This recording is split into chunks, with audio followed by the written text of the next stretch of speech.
বর্তমান এই আবহাওয়াতে শিশু থেকে বৃদ্ধ সবাই খুব ঠান্ডাজনিত সমস্যা যেমন শ্বাসকষ্ট, কাশি, শুকনো কাশি, কথা বলতে গেলে কাশি বেড়ে যায়। আবার রাত যত বাড়তে থাকে ততই যেন কাশির পরিমাণও বেড়ে যায়। রাতে ঘুমের মধ্যে কাশতে কাশতে ঘুম ভেঙে যায়। কোনো ঔষধেও কাজ হচ্ছে না। বুকের ভেতর কফ জমে আছে, সাথে গলা ব্যথা, শ্বাসকষ্ট। এই সকল সমস্যা দূর করার জন্য ভরসা রাখুন এই আয়ুর্বেদিক রেমেডির উপর। এটি একটি কার্যকরী ও পরীক্ষিত রেমেডি। যদি নতুন কাশি, শ্বাসকষ্ট হয়ে থাকে তাহলে একবার সেবনেই রেজাল্ট পাবেন। বুকে জমা কফ বাইরে বের হয়ে আসবে। আর যদি পুরাতন কাশি হয়ে থাকে তাহলে 2 থেকে 3 দিনে দূর হয়ে যাবে। এটি বাচ্চা থেকে বৃদ্ধ সকলেই সেবন করতে পারবেন। খুবই কার্যকরী একটি রেমেডি আপনাদের আজ প্রস্তুত করে দেখাবো। এটি তৈরি করার জন্য লাগবে পিপুল। মশলা বিক্রি করে এমন দোকানে বা বানিয়াতি দোকানে এই পিপুল খোঁজ করলে সহজেই পেয়ে যাবেন। আমি এটি বানিয়াতি দোকান থেকে কিনে এনেছি। কিনে আনা পিপুল ঝেড়ে মুছে পরিষ্কার করে নিতে হবে। পানি দিয়ে ধোয়া যাবে না। এরপর এটি এইভাবে হালকা গরম করে নিতে হবে। হালকা তাপে হালকাভাবে শুধু এই মশলা গরম করে নেবেন, পুড়ে যাতে না যায়। আপনি যদি বাজার থেকে পিপুল কিনে এনে সংরক্ষণ করতে চান সেই ক্ষেত্রে এটি 1 মাসের মধ্যেই নষ্ট হয়ে যাবে। আর আপনি যদি কিনে আনা পিপুল এভাবে হালকা গরম করে রেখে দেন তাহলে এটি 8 থেকে 9 মাস পর্যন্ত ভালো থাকবে। পিপুল আমি এভাবে হালকা তাপে একটু গরম করে নিচ্ছি।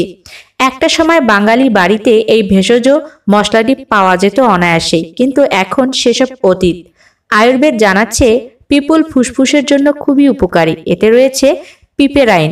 এই উপাদানটি ইনফেকশন দূর করে, এমনকি কফ বের করতে সাহায্য করে। বিভিন্ন কারণে শ্বাসকষ্ট হতে পারে, মূলত সর্দি, কাশি, নিউমোনিয়া, ব্রঙ্কাইটিস, হৃদরোগের কারণে, পেটের সমস্যা, গ্যাস ও হজমের সমস্যা, অ্যালার্জি, হাঁপানি, রক্ত স্বল্পতা, অতিরিক্ত মানসিক চাপ এবং টেনশনে থাকলেও শ্বাসকষ্ট হতে পারে। তবে বেশিরভাগ ক্ষেত্রে এটির জন্য দায়ী ফুসফুসের সমস্যা। পিপুল আপনার ফুসফুসের স্বাস্থ্য ভালো রাখবে। শ্বাসকষ্ট, কাশি, বুকে জমা কফ, গলা ব্যথা দূর করতে সাহায্য করবে। বর্তমান গ্রামাঞ্চলে অতিরিক্ত শীতের প্রাদুর্ভাব দেখা যাচ্ছে, আর এই শীতে বাচ্চারা অনেক বেশি এই শ্বাসকষ্ট, কাশি, কফজনিত সমস্যায় বেশি ভুগছে। বাচ্চাদের বুক থেকে ঘর ঘর করে আওয়াজ বের হচ্ছে।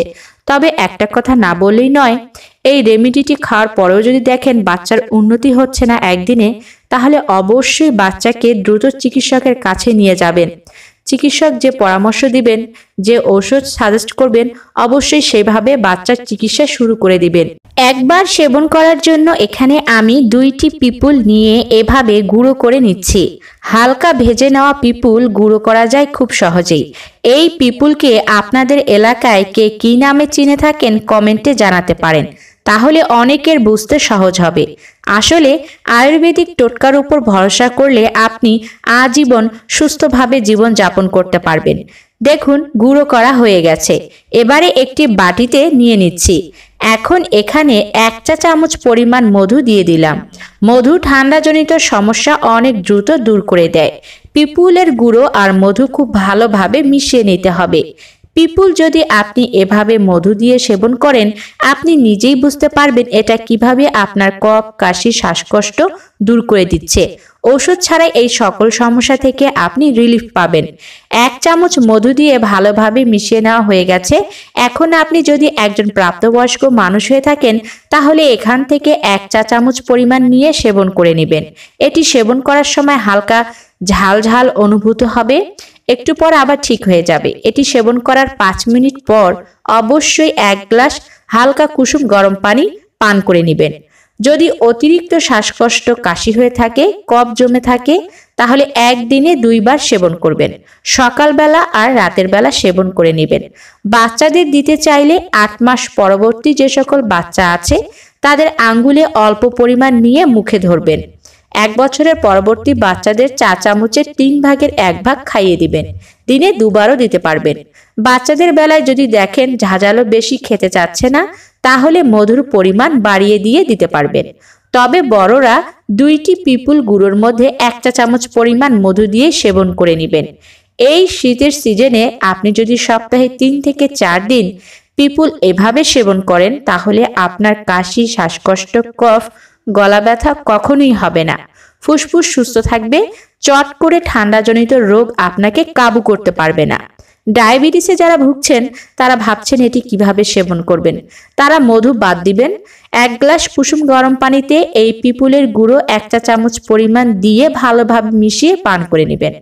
বর্তমান ঘরে ঘরে এখন কফ, কাশি, শ্বাসকষ্ট, গলা ব্যথায় সবাই ভুগছেন। তাই আপনি যদি এই ভিডিওটি বেশি করে শেয়ার করেন তাহলে অনেকেই আপনার মাধ্যমে উপকৃত হবে। আজ এখানেই বিদায় নিয়ে নিচ্ছি। দেখা হচ্ছে পরবর্তী কোনো নতুন ভিডিওতে। Thanks for watching.